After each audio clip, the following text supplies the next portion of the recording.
तो टॉपिक का नाम है refraction at spherical surface and by lens. तो हम इस टॉपिक में लेंस मेकर फॉर्मूला आगे जाके हम डिराइव करेंगे। तो लेंस जो होता है बच्चों, ये आपने 10th क्लास में पढ़ा हुआ है। एक ये लेंस ऐसा होता है, इस शेप का होता है। एक लेंस ऐसा होता है, इस शेप का होता है। ठीक है, ठीक है, ये इस टाइप का होता है एक, ठीक। और एक आपका इस तरीके से होता है जो है, ठीक है। तो इसको क्या कहते हैं? यस बताओ, 10th क्लास में पढ़ा होगा इसको। सर, ऊपर वाला हाँ। कॉन्वेक्स है, नीचे वाला कॉन्वेक्स। हाँ, इसको हम कॉन्वेक्स कहेंगे या बाई कॉन्वेक्स भी कह सकते हैं, और इसको हम बोलेंगे बाई कॉनकेव। ठीक है, बाई कॉनकेव। ठीक है सर। ठीक। इसको याद रखने का तरीका यह है कि जैसे कॉनकेव मिरर क्या होता था, ऐसा होता था ना, कॉनकेव मिरर यूं होता था ना शेप उसका। ठीक है, तो ऐसे दो बना देने आपको, तो ये क्या बन जाएगा, बाई कॉनकेव बन जाएगा। ठीक है। तो लेंस मेकर फॉर्मूले के लिए अगर हम मान लो सबसे पहले इस सरफेस की बात करें, मान लो इसका एक सरफेस का पार्ट मैंने ले लिया ऐसे। मान लो ये जो इसका सरफेस है, इसका एक सरफेस मैंने ऐसे ले लिया यूं। ठीक है, पहला सरफेस ले लिया। तो लाइट जो है वो रेयर से डेंसर की तरफ जा रही है। ठीक है बच्चे, कहाँ जा रही है? रेयर से, यस, ठीक है, रेयर से डेंसर की तरफ लाइट जा रही है। ठीक। तो ये हम पहले पार्ट का एक इक्वेशन डिराइव करेंगे, फिर इसी तरीके से हम दूसरे पार्ट का भी एक इक्वेशन डिराइव करेंगे, इस पार्ट का भी इक्वेशन डिराइव करेंगे यूं। ठीक। और दोनों को ज्वाइन कर देंगे तो वो बन जाएगा हमारा लेंस मेकर फॉर्मूला। ठीक है, इसको ड्रॉ कर लो। तो सबसे पहला हम केस ले रहे हैं जिसमें लाइट रेयर मीडियम से डेंसर मीडियम में जा रही है। देखो लाइट जो है ये ओ पॉइंट से बच्चों, ओ पॉइंट से जाकर ये इस तरफ फिर बेंड हो रही है, बेंड होकर फिर आई पे हमारी जो है इमेज बन रही है। ठीक। फिर ये हमारा सी सेंटर ऑफ कर्वेचर है। अगर इस पॉइंट को अगर मैं लूँ, यानी इस शेप को अगर मैं पूरा लूँ, अगर सर्कल बनाऊँ, तो इसका सेंटर ऑफ कर्वेचर यहाँ पर आएगा। ठीक है। तो हम क्या कर रहे हैं, अभी हम पहले वाली सरफेस का यानी इस वाली सरफेस का इक्वेशन बना रहे हैं। ठीक है। जब इस वाली सरफेस का इक्वेशन आएगा, इस वाली सरफेस की जो इमेज बनेगी वो इस सरफेस के लिए ऑब्जेक्ट का काम करेगी और एक फाइनल इमेज बना देगी। तो ये दोनों को क्लब हम करेंगे तो ये बन जाएगा लेंस मेकर फॉर्मूला। बहुत इंपॉर्टेंट है, बोर्ड के एग्जाम में हमेशा पूछा जाता है, या तो न्यूमेरिकल पूछा जाता है या इसका जो पहला पार्ट पूछ सकते हैं, या तो केवल यही वाला पार्ट पूछ लेंगे आपको। ये पहला पार्ट भी सीबीएसई बोर्ड में ऑलरेडी आ चुका है डिराइव करने के लिए इसकी इक्वेशन। ठीक है, या इसका दूसरा पार्ट पूछ लेंगे। ठीक है, तो इसको ध्यान से करना है। इसको बना लो डायग्राम को आप सब लोग। ये यू हो गया, ऑब्जेक्ट हो गया, ये ऑब्जेक्ट यहाँ पर है, यू लिख लिया हमने। इसको याद रखने का तरीका क्या, इंग्लिश का वर्ड होता है ना वाई ओ यू, तो ओ से क्या हो गया, ऑब्जेक्ट हो गया, यानी ऑब्जेक्ट हमेशा यू ही होगा। और यू देखो हमेशा क्या होगा, किस कोऑर्डिनेट में आ रहा है, हमेशा नेगेटिव ही होगा। माइनस एक्स एक्सिस में आ रहा है ना, तो यू की वैल्यू हमेशा नेगेटिव ही होगी। ठीक, फटाफट ड्रॉ कर लो उसको। सो अगर ये आप लोगों ने ड्रॉ कर लिया है तो अब इसके कॉन्सेप्ट पे हम आते हैं और अब इसको डिराइव करते हैं। तो आप सब ने एक थ्योरम पढ़ी है कि जो एक्सटीरियर एंगल होता है ना, वो हमेशा इंटीरियर एंगल के सम के इक्वल होता है। तो अगर आप ध्यान से अगर देख रहे हो तो यहाँ पे अगर मैं एक पॉइंट यहाँ पे एन ले लूँ, तो अगर मैं एक ट्रायंगल बना दूँ, ट्रायंगल एन ओ सी, तो एन ओ सी में आप ध्यान से देख रहे होंगे तो ये वाला एंगल गामा है, ये अल्फा है। ठीक है, तो ये आई बाहर वाला एंगल हो गया, तो आई एक्सटीरियर एंगल हो गया, अंदर क्या हो गया, अल्फा प्लस गामा हो गया। ठीक है, यानी जो एक्सटीरियर एंगल है वो सम ऑफ इंटीरियर एंगल्स के इक्वल हो गया, यानी अल्फा और गामा के इक्वल हो गया। ठीक है, किस प्रॉपर्टी से हो गया, ये बचपन में आप सब लोगों ने पढ़ा है कि भाई ये बाहर का एक्सटीरियर एंगल जो होगा ये अंदर के एक्सटीरियर, यानी कि अगर ये एक्स है और ये मान लो वाई है तो ये जेड है, यानी कि एक्स प्लस वाई जो होगा वो जेड के इक्वल होगा। तो इस थ्योरम के हिसाब से मैं ऐसे लिख सकता हूँ आई प्लस अल्फा प्लस गामा। बताओ कोई दिक्कत किसी को इसमें? लिख सकता हूँ ना ऐसे मोहित? हाँ, तो ये ऐसे लिख लिया मैंने। फिर इसी तरीके से एन आई सी पे अगर बात करूँ मैं, ये एक ट्रायंगल और दिख रहा है एन आई सी, सो ट्रायंगल क्या हो जाएगा, एन आई सी। ठीक है, एन आई सी। ठीक, ट्रायंगल एन आई सी भी ले सकता हूँ मैं ऐसे। तो ट्रायंगल एन आई सी क्या हो जाएगा, gamma gamma equal to R plus beta. ठीक है, ऐसे लिख सकता हूँ मैं। अब ये कैसे लिख लिया मैंने, गामा, ये गामा लिखा मैंने, ये गामा, ये वाला गामा और आर और बीटा के इक्वल हो गया, यानी कि ये गामा इस तरह बाहर आ रहा था ना, यहाँ पे गामा आ रहा था बाहर, और ये आर हो गया, ये बीटा हो गया। ठीक है, सो गामा इक्वल टू क्या लिख सकता हूँ मैं, आर प्लस बीटा। इसी तरीके से आर को क्या ले सकता हूँ मैं, गामा माइनस बीटा। ठीक है बेटा, तो ऐसे मेरे पास क्या आ गया, एक आई आ गया, एक मेरे पास आर आ गया। ठीक है, समझ गए? Yes sir. तो अब अगर ध्यान से देखो तो अल्फा एंगल जो अगर मैं लिखूं, मैं tan अल्फा अगर लिखूं तो tan अल्फा क्या होता है, tan थीटा क्या होता है, परपेंडिकुलर अपॉन बेस होता है कि नहीं? जी सर। परपेंडिकुलर अपॉन बेस होता है ना बच्चे। तो इस हिसाब से मैं यस सर। अल्फा को बहुत छोटा मैं मानूंगा एंगल, और मैं ऐसे लिख लूँगा tan alpha equal to N M upon O M. ठीक है, ध्यान से देखना, एक एक चीज़ समझ में आ जाएगी, बहुत आसान सा है ये। तो ऐसे लिख सकता हूँ मैं N M upon O M लिख सकता हूँ, कोई दिक्कत नहीं है इसमें। ठीक है, तो मैं इसको लिख लूँगा, ये मेरा N M upon O M हो गया। ठीक, फिर ये क्या हो जाएगा, N M upon O P भी हो जाएगा, क्योंकि ओ एम ओ पी के इक्वल है, बिल्कुल ये भी समझा रहे। So N M upon O M और क्या हो जाएगा, N M upon O P हो गया। ठीक है, तो अब ये तुम कह रहे हो कि ओ पी कहाँ पर है सर, ये तो ये रहा पी, यस सर। ये रहा पी, ये एन एम, ये रहा पी यहाँ पर है, ये इस पॉइंट पे पी हमने ले रखा है, ये जो लास्ट का जो पॉइंट है यहाँ पे।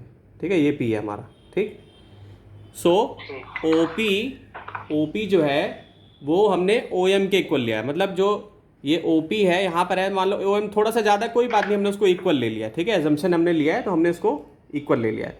तो इस हिसाब से ओ एम जो है वो ओ पी के बिल्कुल इक्वल हो गया। ठीक, तो ऐसे इक्वेशन बन गया मैं। सो बहुत पी क्लोज है ना, क्यों है, क्यों लिया है, क्योंकि P is very close. So P is close to M. ठीक है बेटा, तो यहां से अल्फा लिख लिया, ऐसे ही बीटा लिख सकते हैं। इसको क्या लिख सकते हैं, बीटा को क्या लिख सकते हैं, ये हो जाएगा tan बीटा। ठीक है, इसको क्या लिख सकते हैं, एन एम अपॉन एम आई लिख सकते हैं। हाँ जी सर। भाई परपेंडिकुलर अपॉन बेस, बीटा कहाँ पर है तुम्हारा, ये रहा बीटा। ठीक है, तो इस बीटा का परपेंडिकुलर यहाँ पर आ जाएगा एन एम, ये एन, ये एन, ये एम, और ये नीचे एम आई। ठीक, तो क्या हो जाएगा, N M upon M I, या इसको क्या लिख सकते हैं हम, N M upon P I. ठीक है, ऑलमोस्ट क्लोज है ना इसके, तो N M upon P I लिख दिया मैंने इसको। ठीक, ऐसे ही गामा ले लेंगे। तो देखो इस पूरी डेरिवेशन को अगर आपको एग्जाम में या आती करने के लिए बस एक ही चीज़ बेटा याद रखना है, ये डायग्राम आपको याद होना चाहिए। ये जो डायग्राम है, ये डायग्राम आपको याद होना चाहिए, और एक रिलेशन केवल ये i equal to alpha plus gamma. ठीक है, और गामा और ये गामा, यानी ये वाला रिलेशन और ये वाला रिलेशन अगर याद होगा तो पूरी की पूरी डेरिवेशन बोर्ड के एग्जाम में आप लोग इसको इजीली डिराइव कर लोगे। और जेई वेई के, अगर जेई में मतलब आपको बोर्ड का आप क्लियर कर चुके हो, जेई का देना है सीधा आपको केवल एग्जाम, तो उसमें आपको फिर डेरिवेशन की जरूरत नहीं, सीधा बस आप इसकी फाइनल जो इक्वेशन है वो आप याद करके रखो, उसके नोट्स बना के रखो, उसको नोट्स में एक वाइट शीट पे एक एक फॉर्मूला जो है याद करके बिल्कुल अच्छे से लिख लो उसको, ताकि एग्जाम के दिन रिवाइज कर दो, क्योंकि डेरिवेशन तो आएगी नहीं। लेकिन ये जो डेरिवेशन समझते हैं ना, ये बहुत काम आती है न्यूमेरिकल में। जब हम न्यूमेरिकल सॉल्व करते हैं तो ये डेरिवेशन का जो छोटा छोटा पार्ट है ये बहुत काम आता है। तो अब हमने क्या निकाल लिया भाई, बीटा निकाल लिया, ऐसे गामा भी निकाल लेंगे। तो गामा क्या हो जाएगा, tan gamma equal to N M upon M C हो जाएगा। ठीक है, डायग्राम के हिसाब से। ठीक, तो एम सी भी किसके क्लोज ले सकता हूँ मैं, पी सी के क्लोज ले सकता हूँ मैं, क्योंकि बहुत क्लोज डिस्टेंस है तो मैं ले सकता हूँ ऐसे। तो N M upon P C लिख लूँगा। अब हमने पहले के वीडियोज़ में देखा है और हमने पहले पढ़ा हुआ है, तो हमने क्या देखा है, हमने ये देखा है कि ये लॉ हमने पहले से पढ़ रखा है, स्नेल्स लॉ। ठीक है, क्या होता है बताओ, यही होता है μ1 upon μ2 equal to sine i by sine r. ठीक है,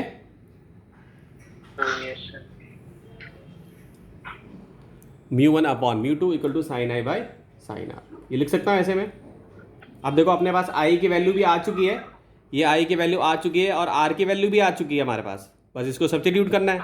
और tan थीटा का फॉर्मूला सबको पता है, alpha beta gamma tan theta के फॉर्म में लिख लो, लेकिन डायग्राम आपको अच्छे से आना चाहिए। ठीक है, अब डायग्राम भी जो है ना बेटा ये थ्योरेटिकल है, कोई प्रैक्टिकल करके आपने नहीं देखा है इसमें।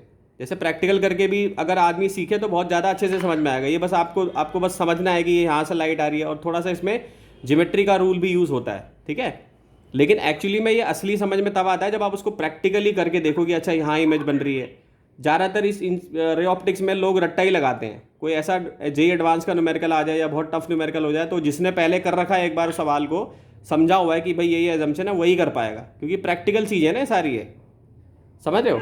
तो इसलिए इसके लिए क्या है कि हर टाइप के क्वेश्चन जो है ना इस टॉपिक से रिलेटेड सॉल्व कर लो, तो फिर कोई नया क्वेश्चन बनाएंगे ही नहीं, वही क्वेश्चन आते हैं बार बार। तो देखो μ1 बाई μ2 हो गया, साइन आई बाई ये साइन आर आ गया, ठीक है। अब मैं क्या करूंगा, इसको ऐसे भी तो लिख सकता हूँ, μ1 साइन आई, साइन आर, हाँ μ1 साइन, नहीं एक सेकंड, μ1 अपॉन μ2 साइन आर। यहाँ पे बेटा आर लिखना था ऊपर जो है, यहाँ आर लिखना था, यहाँ आई गलती से मैंने इसको लिख दिया है। यहाँ पे आर होगा, यहाँ पे आई होगा। हमेशा याद रखना कि जहाँ पे पहला वाला है ना, वहीं जहाँ से आ रही है ना लाइट, उसी के तरफ होगा साइन आई। हमेशा याद रखना, कभी भूलना मत। अगर गलती हो जाती है तो तुरंत पता भी चल जाता है, ठीक है। तो ये क्या हो जाएगा, μ1 साइन आई होगा हमेशा। जो पहला वाला जहाँ से रे आ रही है ना, वही होता है हमारा साइन आई। तो ये साइन आई हो गया, ठीक है सर, ठीक है। और ये हो गया μ2, ये हो गया साइन, ये हो गया आर, ठीक है। सो साइन आई बहुत छोटा है, तो इसलिए मैं क्या करूँगा, इसको ऑलमोस्ट आई के इक्वल ले लूँगा। और साइन आर भी बहुत छोटा है, ठीक है, साइन आर भी बहुत छोटा है, तो साइन आर को भी मैं ले लूँगा लगभग आर के इक्वल, ठीक है। यहाँ पे आर के इक्वल ले लूँगा मैं, ओके। तो अब क्या लिख सकता हूँ मैं इसको, μ1 हो गया, ये μ1 हो गया, ये आई हो गया, μ2 हो गया, ये आर हो गया, ठीक। तो इसको क्या लिख सकता हूँ मैं, μ1 alpha plus gamma equal to μ2 gamma minus beta, ठीक है। ऐसे लिख सकता हूँ भाई। आई की वैल्यू मैंने निकाल रखी थी, अल्फा प्लस गामा, और इसकी गामा माइनस बीटा, इसको सब्स्टिट्यूट कर दिया मैंने इसमें, ठीक है। आई और आर में सब्स्टिट्यूट कर दिया। अब ये बिल्कुल आसान हो गया। अब अल्फा की वैल्यू तुमको पता है, tan अल्फा की वैल्यू मालूम है, इसको लिख लूँगा मैं। तो μ1 इक्वल टू क्या हो जाएगा, NM upon OP, yes sir, NM upon PC,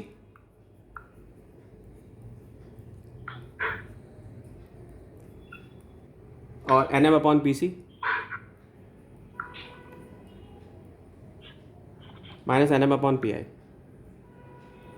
ठीक है। ये कहाँ से उतार दिया भाई मैंने, ये अल्फा बीटा था ना मेरे पास, ये अल्फा था, ये बीटा था, इसको मैंने उतार दिया यहाँ पे, ठीक। तो ये क्या हो जाएगा, NM अपॉन PC हो गया माइनस NM अपॉन PI हो गया। अब μ1 को क्या लिख सकता हूँ मैं, 1 अपॉन OP, 1 अपॉन PC, भाई NM तो सारा कट गया, ठीक है। यस सर, और ये हो गया μ2, ये हो गया 1 upon PC minus 1 upon PI। अब यहाँ से आप लोग जो है साइन कन्वेंशन का यूज़ करके इजीली सॉल्व कर सकते हो। तो OP जो है, OP को क्या लोगे, माइनस यू लोगे। क्यों लोगे माइनस यू, क्योंकि यहाँ पर अगर आप लाइन बनाते हो तो माइनस क्वाड्रेंट में आ रहा है, ठीक है। आर देखो पॉजिटिव में लोगे, क्यों, क्योंकि ये बहुत आसान तरीके, बच्चे रटते रहते हैं इसको कि यू जो होगा नेगेटिव लेंगे, वी जो होगा वो नेगेटिव लेंगे या पॉजिटिव, वो रटते हैं, हर डायग्राम का रटेंगे। रटना नहीं है, सिंपल आप ये देखो कि पोजीशन क्या क्या है। तो यहाँ पे क्या है, ये प्लस एक्स एक्सिस है भाई, तो इसका मतलब आर भी पॉजिटिव में होगा और वी भी पॉजिटिव होगा, क्योंकि इमेज कहाँ बन रही है, प्लस क्वाड्रेंट में बन रही है, ठीक है। तो ओपी की वैल्यू क्या हो गई, माइनस यू हो गई। पीआई की वैल्यू क्या हो गई, प्लस वी हो गई।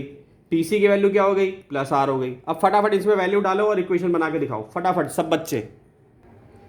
बच्चों ने सॉल्व कर लिया होगा इसको। तो अब मैं इसका आगे का पार्ट जो है बता देता हूँ, ठीक है। मैं भी सॉल्व कर देता हूँ उसको। तो भाई μ1 तो पहले ही आ जाएगा, μ1 अपॉन क्या लिखोगे, μ1 upon minus u plus μ2 upon v, μ2 minus μ1 upon में आर।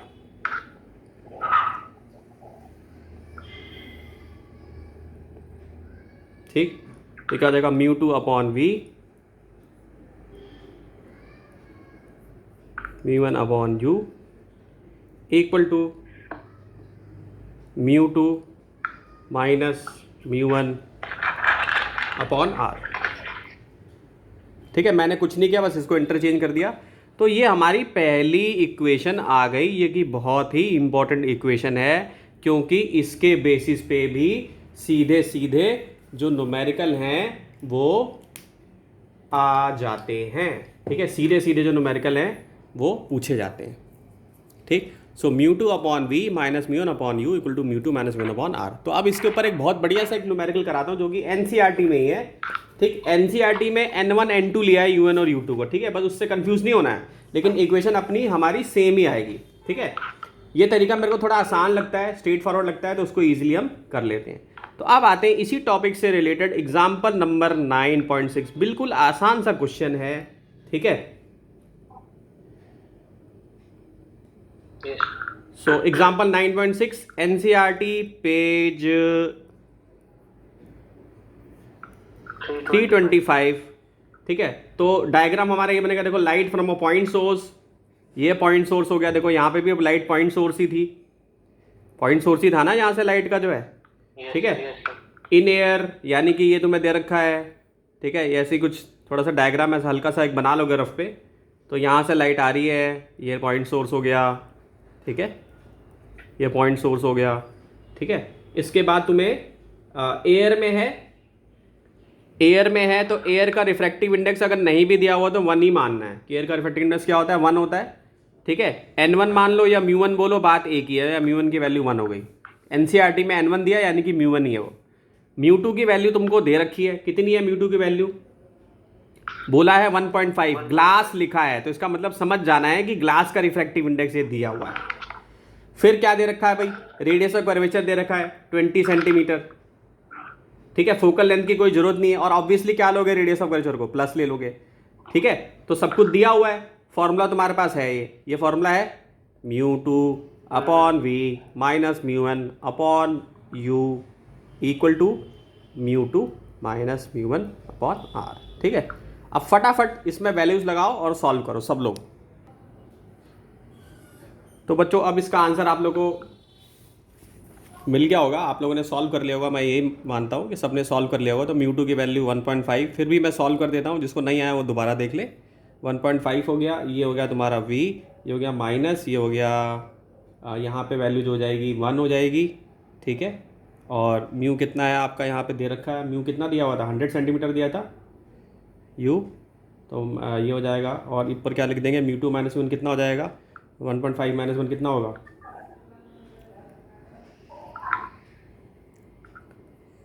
और अपॉन में आर आ जाएगा 20। ठीक, तो उसको सॉल्व करेंगे तो v की जो वैल्यू आएगी वो आएगी, अब u की वैल्यू को यहाँ पे भी 100 डालना है आपको, गलती मत कर देना। तो सब कुछ सॉल्व करने पे जो वैल्यू आएगी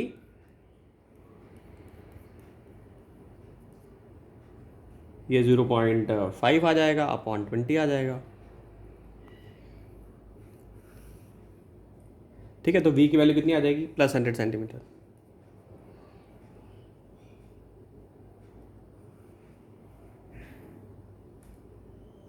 ठीक है, यही सा क्वेश्चन था, इसी टॉपिक से रिलेटेड था। अब एक और क्वेश्चन इसकी टॉपिक से हम करते हैं जो कि बोर्ड में आया हुआ है, डेरिवेशन आई हुई है बोर्ड में।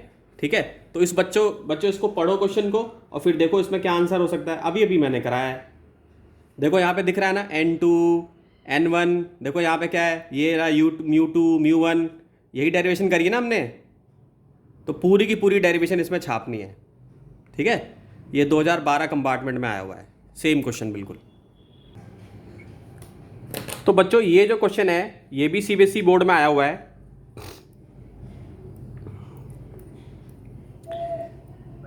और ये भी सीबीएसई में आया हुआ है। अब इंटरेस्टिंग चीज़ देखो, सेम ही सवाल है, इसमें तुम्हें रे डायग्राम बनाना है फिर डिराइव करना है, पहले रे डायग्राम बनाना है फिर डिराइव करना है, इक्वेशन दोनों में सेम ही आएगी। ठीक है, तो ये एक टाइप का क्वेश्चन हो जाता है डेरिवेशन का, जिसमें रेयर से डेंसर मीडियम जा रही है लाइट, और एक में डेंसर से रेयर जा रही है। तो अब जैसे अभी हमने ये डेरिवेशन जो करी है, रेयर से डेंसर वाली करी है हमने, क्योंकि यहाँ पे क्या था, ये रेयर मीडियम था। ठीक है, अब हम क्या करेंगे, अब दूसरी जो डेरिवेशन हम करेंगे वो डेंसर से रेयर वाली करेंगे। ठीक है, अगली क्लास में डेंसर से रेयर वाली करेंगे। तो ये दो चीज़ें हमने, एक न्यूमेरिकल भी कर लिया और ये दोनों टाइप के क्वेश्चन भी हमने देख लिए। तो ये सब जो किया जा रहा है एक्चुअली में, ये जो आपने एक बार इस सरफेस से लाइट जो है इधर की तरफ गई, और एक बार इस सरफेस से इस तरफ लाइट जाएगी, तो इससे मिलकर बनेगा क्या, इससे मिलकर बनेगा एक lens.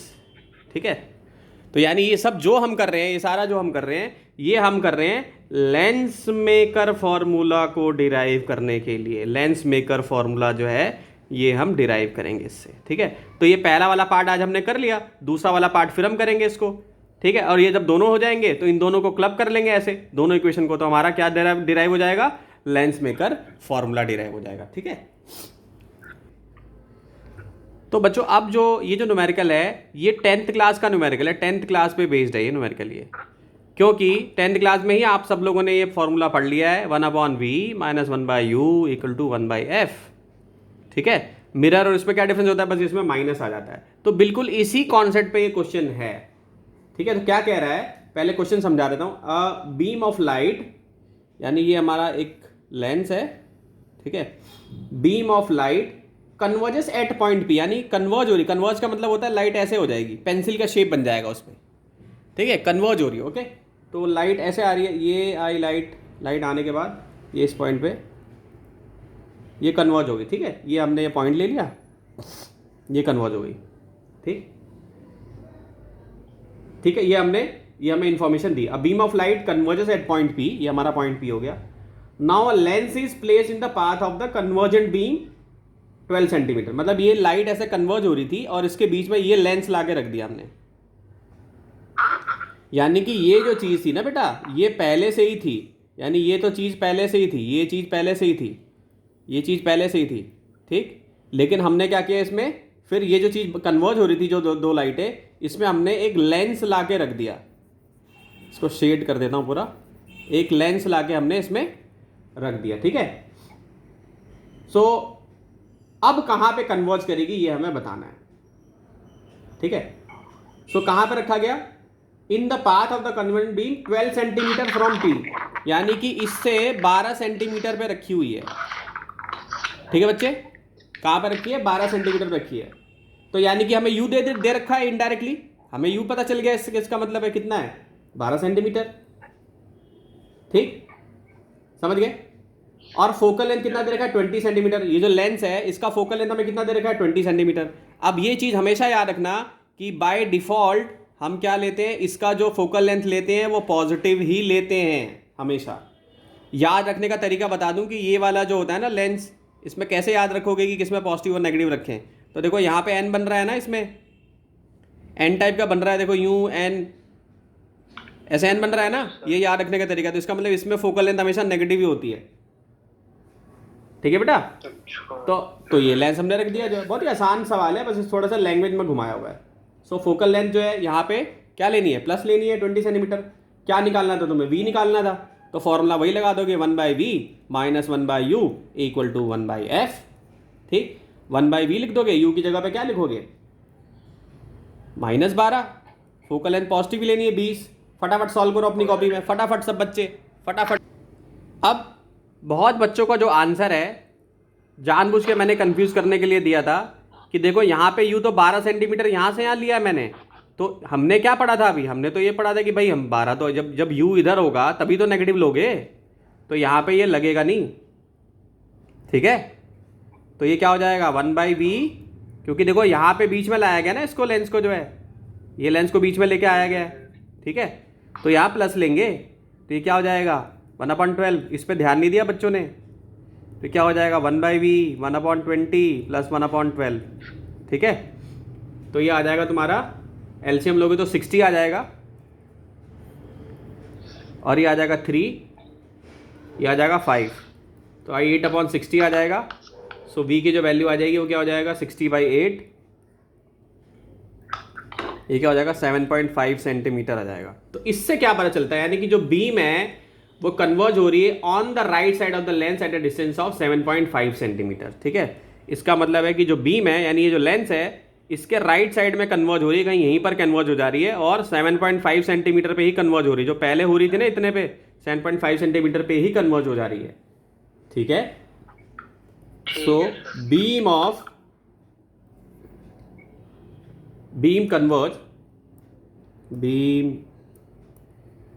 converge on the right side of the lens.